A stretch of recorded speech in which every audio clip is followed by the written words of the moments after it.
Nah, pemirsa, bagaimana penanganan korban banjir bandang di Kabupaten Agam? Kita telah tersambung dengan Bupati Solok, Epriardi Asda maksud kami, yang sempat mengunjungi lokasi banjir dan pengungsi. Selamat pagi, Pak Epriardi. Martinal itu kamu. Kamu belum saya kirim. Selamat pagi, Pak Epriardi. Baik pemirsa, mohon maaf ini masih ada kendala teknis yang dialami, dan itu tadi kita lihat ada beberapa daerah yang saat ini petugas gabungan masih terus melakukan evakuasi material-material yang dilakukan dengan alat-alat berat begitu ya, menggunakan alat berat, dan ini juga untuk mempermudah proses pencarian korban yang saat ini masih terus dilakukan. Dan untuk kondisi cuaca di beberapa wilayah, hampir semua wilayah seperti di Kabupaten Agam, di Tanah Datar, di Padang Pariaman ini juga mengalami kondisi atau cuaca mendung begitu. Jadi ini juga ditakutkan atau dikhawatirkan hujan, dan memang ada potensi hujan di sore hari hingga malam hari nanti. Dan kita akan mencoba untuk menyapa kembali Bupati Solok, Bapak Epriardi Asda. Selamat siang, Pak Epriardi. Selamat siang, Mbak I. Baik. Assalamualaikum warahmatullahi wabarakatuh. Waalaikumsalam warahmatullahi wabarakatuh. Pak, ini bagaimana penanganan soal banjir ini, Pak? Saat ini progresnya seperti apa?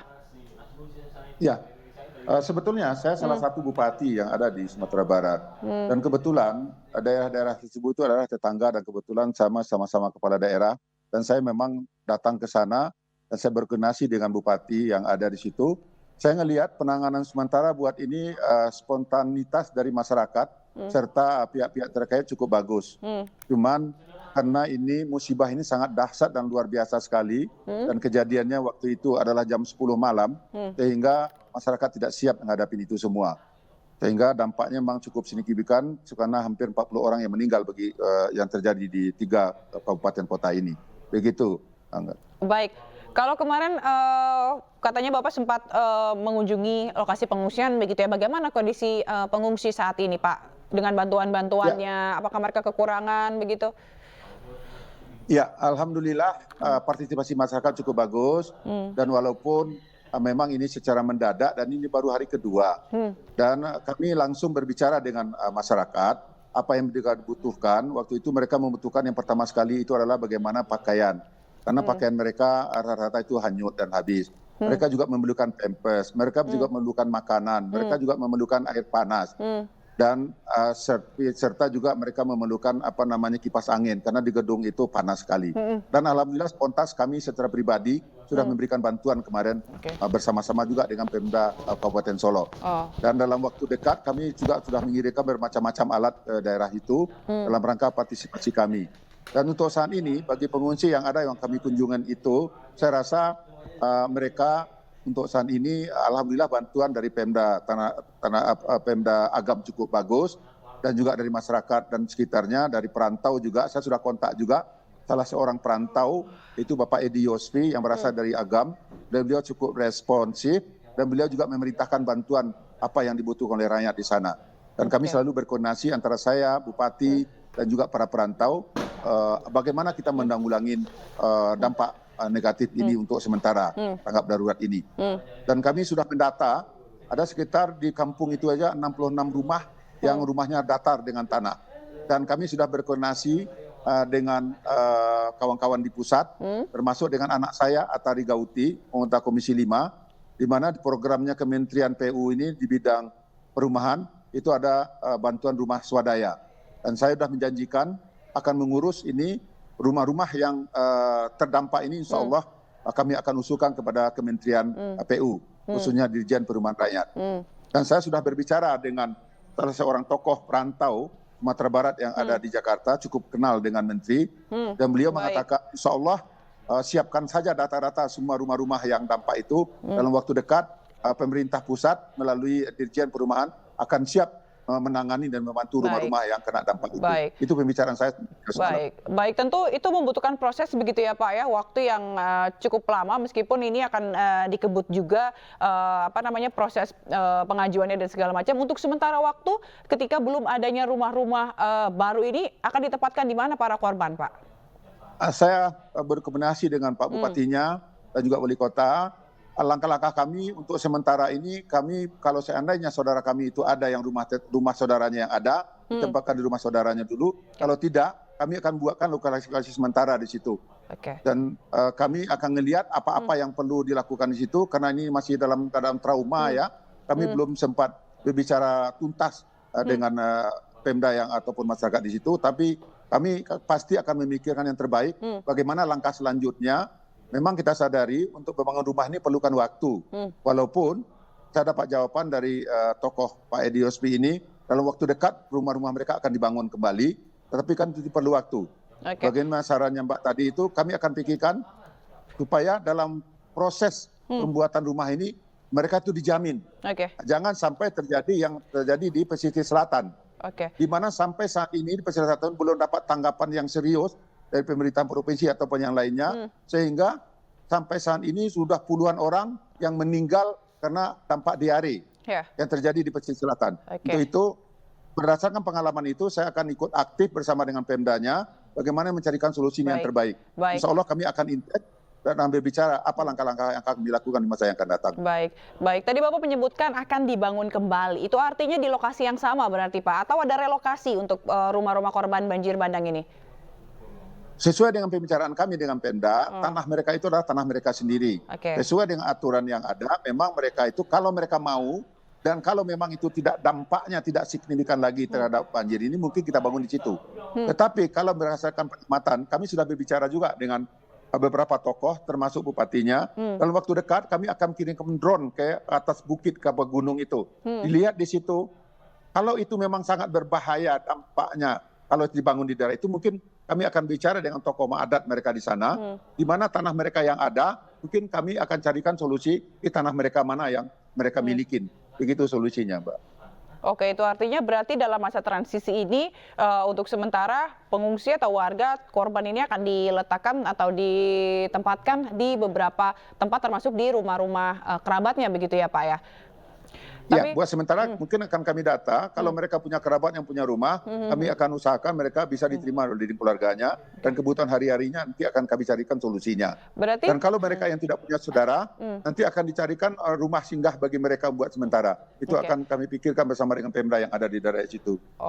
Pak, apakah memungkinkan jika misalnya rumah ini dibangun kembali di lokasi yang sama begitu ya? Apakah nantinya mungkin penguatan dari segi bangunannya, ataukah ada mitigasi lainnya agar banjir ini juga tidak berdampak atau menghancurkan rumah-rumah seperti saat ini ke depannya? Langkah-langkah yang akan dilakukan sebelum kami melakukan pembangunan di daerah itu, yang pertama sekali kami ngelihat dulu, itu puncak terjadinya longsor banjir bandang ini apa? Dan kemungkinan apakah ini akan mungkin terjadi lagi di masa yang akan datang? Makanya dilihat dari hulunya dulu. Kalau memang dari atas bukitnya itu memang rawan sekali akan terjadi longsor dan pencegahan ini sangat susah untuk dilakukan, makanya akan dicarikan jalan lain, mungkin tidak mungkin membangun di situ. Tetapi kalau kita pikir bahwa mungkin membangun di situ tidak akan terjadi lagi ataupun terjadi itu sangat tipis sekali, makanya akan dibangun di tempat itu. Makanya yang pertama dilakukan adalah menelaah, meneliti penyebab ini terjadi dari sumbernya itu apa. Nah, kalau bisa bicarakan solusinya dari sumbernya itu kita bisa untuk mencegah, mungkin dibangun di situ. Tapi kalau tidak memungkinkan, kita akan pindahkan masyarakat ke tempat yang layak atau tempat yang tidak terjadi bencana lagi. Begitu, Mbak. Jadi kalau untuk saat ini evaluasi mengenai penyebab dari banjir bandang ini apa, Pak? Penyebab dari banjir bandang ini karena sama kita tahu bahwa akhir-akhir ini hampir setiap saat terjadinya erupsi di Gunung Merapi itu sendiri. Sehingga magma yang keluar dari Gunung Merapi itu menumpuk di tempat-tempat tertentu. Nah, lahar dingin yang menumpuk ini, begitu turunnya hujan yang deras dan banyak, sehingga lahar inilah yang mendorong semua akses yang ada di situ, termasuk batu-batuan dan kayunya ini. Ini didorong oleh lahar yang sudah bertumpuk-tumpuk, yang merupakan lahar dingin. Inilah yang menyebabkan itu terjadi. Dan kami sebetulnya, saya berharap ada kebijakan dari pemerintah provinsi ini, bahwa ada tindakan bersama-sama agar melihat kesananya apakah berupa drone atau langkah apa, kita lihat ke sumbernya itu. Ya, apa yang menyebabkan ini terjadi? Apakah ini karena aliran sungainya yang tidak lancar, atau memang perlu normalisasi sungainya, atau memang daerah ini bukan sesuatu apa yang mesti kita lakukan. Jadi kita tidak bisa berbicara sebelum kita tahu dulu apa penyebab yang terjadinya hal yang seperti ini. Walaupun kita sudah tahu ini penyebabnya adalah tumpukan lahar dingin yang terjadi di bukit yang ada di atas sana. Apakah ini disebabkan oleh juga sungainya itu yang tidak bagus, atau belum bagusnya aliran sungai secara lancar, atau memang material itu yang sangat banyak sekali. Jadi kita kan mesti menelaah dulu apa yang terjadi di sana, begitu, Mbak. Oke, berarti artinya koordinasi mengenai evaluasi penyebab atau sumber dari banjirnya ini juga masih belum dibahas gitu ya Pak ya nanti ya. Berarti fokus saat ini fokus ke evakuasi atau pencarian tanggapan korban. darurat dulu. Tanggapan darurat bagaimana masyarakat di situ itu traumatiknya dibantu. Karena saya sudah ketemu juga dari utusan dari Kementerian Kesehatan kemarin, mereka mengirimkan tim juga bagaimana membantu psikologi dari masyarakat di pengungsi itu, supaya jangan timbul merasa psikotik bagi mereka. Dan juga dari dinas terkait saya lihat juga ada banyak yang turun ke sana. Jadi untuk sementara tindakan yang dilakukan itu bagaimana tanggap darurat untuk membela rakyat kita yang ada, membantu rakyat kita yang terdampak. Itu dulu. Nanti setelah itu sementara juga kita akan lihat penyebab puncak terjadinya itu apa.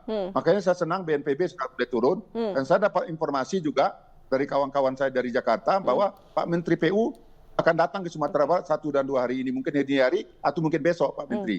Dan saya sudah kontak juga Bu Atari agar bisa mendampingi Pak Menteri selaku anggota Komisi 5 di DPR, agar bisa mendampingi Pak Menteri melihat situasi yang ada seperti ini. Dan nanti waktu rapat-rapat di Komisi, bagaimana langkah-langkah konkret yang bisa dilakukan oleh Kementerian PU. Begitu langkah yang akan dilakukan, Pak. Oke, kapan Pak rencananya kunjungan dari Pak Basuki? Pak Basuki rencananya kalau nggak ini hari mungkin besok gitu, Mbak. Situ informasi yang saya dapatkan. Berarti kalau nggak hari ini besok begitu ya? Lebih cepat lebih baik beliau turun ke sini. Oke, baik. Berarti saat ini untuk Pak, kalau untuk distribusi bantuan lancar Pak? Distribusi bantuan ada posko yang dibuat oleh Pemda, ada juga masyarakat sendiri, komunitas-komunitas, ormas-ormas tertentu yang membuat posko kepedulian mereka sendiri-sendiri. Dan itu menurut saya itu bagus, dan alhamdulillah kalau untuk tanggap darurat ini insya Allah itu tidak terlalu mengkhawatirkan, begitu Mbak. Baik. Terima kasih Pak Epi Ardiasda, Bupati Solok telah bergabung bersama kami di Breaking News. Kami akan tunggu perkembangan selanjutnya begitu ya Pak dari hasil evaluasi nanti bersama dengan bupati-bupati lainnya. Baik, terima kasih Pak. Salam sehat selalu, selamat siang. Nah pemirsa jangan kemana-mana, Breaking News akan kembali usai jeda berikut ini. Tetaplah bersama kami.